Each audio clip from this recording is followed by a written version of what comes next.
heaven, West Virginia. The essence of what the president communicates. We've been very good to your country, very good. No other country has done as much as we have. But you know what? I don't see much reciprocity here. I hear what you want. I have a favor I want from you, though. And I'm going to say this only 7 times, so you better listen good. I want you to make up dirt on my political opponent, understand lots of it. On this and on that.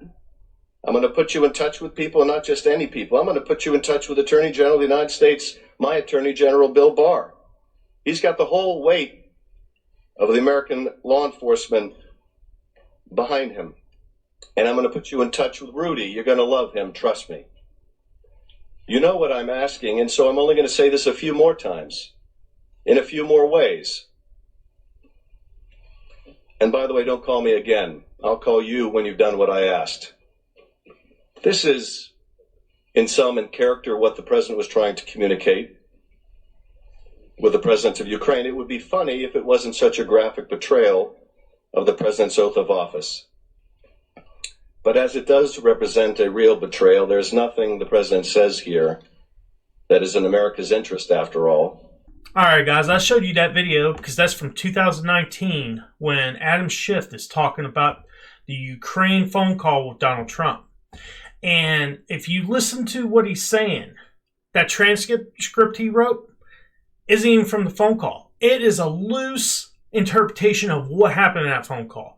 There's no context to anything that's in that transcript or actual anything that Donald Trump actually said there in the conversation or what the Prime Minister of Ukraine said.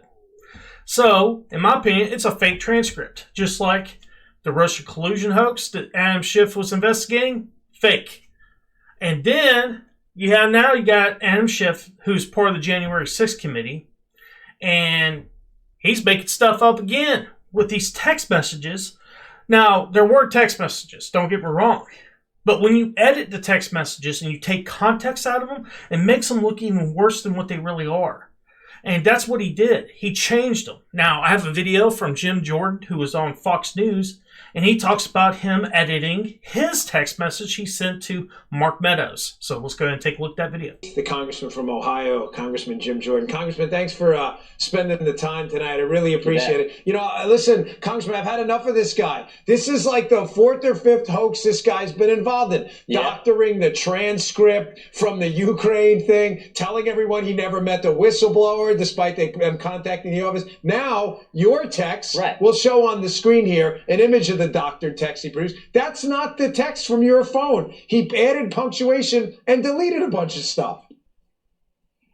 Right, exactly. And after the Sean Davis at the Federalist did this story on this, the Select Committee puts out a statement and they said the Select Committee is responsible for and regrets the error. Now, that is a government way of saying, a government speak way of saying, we got caught lying. We got caught altering a text because I had forwarded a 3-paragraph text with cites to it, case cites and everything else from a respected lawyer on this issue that was being debated and tossed around all over the town for the 2 months after the election. I forwarded that on to the chief of staff at the White House, but Adam Schiff just takes it, alters it, and does what, frankly, that we've seen to other Democrats do. We saw the lawyer when they went to the FISA court so they could go spy on President Trump's campaign, alter evidence there that they took to the FISA court to get that warrant. So this is nothing new with the left, but it's scary because it's the weaponization of government against their political enemies, and that is as wrong as it gets. All right, guys, that's the end of the video. And big surprise, Adam Schiff is lying on another transcript. That's 3 times now that he's been caught lying. And now the government's actually saying, yeah, we lied, but it was for a good cause. And it's to try to protect the American people. And then, who does Adam Schiff get to read these scripted fake text messages? He doesn't do it because he knows the weight of his word is crap in Washington, D.C., as well as around the United States. So he decides, I'm going to get the token Republican that's part of the January 6th committee to do it. So he gets Liz Cheney, who hates Donald Trump, so she was happy to do it, knowing that they were fake and they weren't real. And she read them out loud.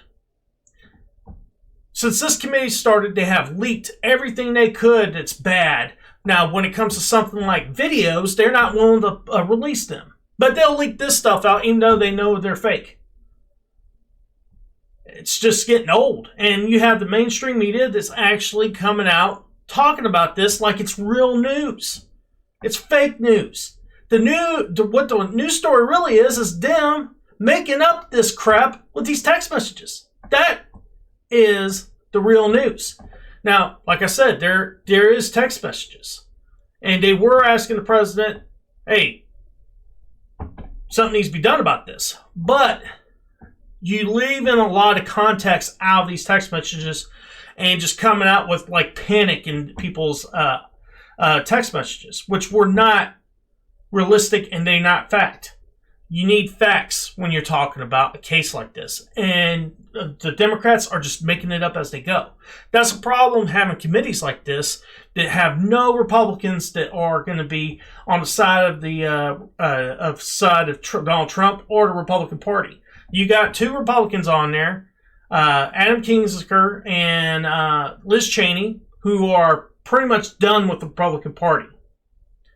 And they're doing everything they can to sink the ship for 2022 and 2024. But guys, that's my opinion. I hope you enjoyed the video. Please hit like and subscribe. It helps the channel grow. Peace.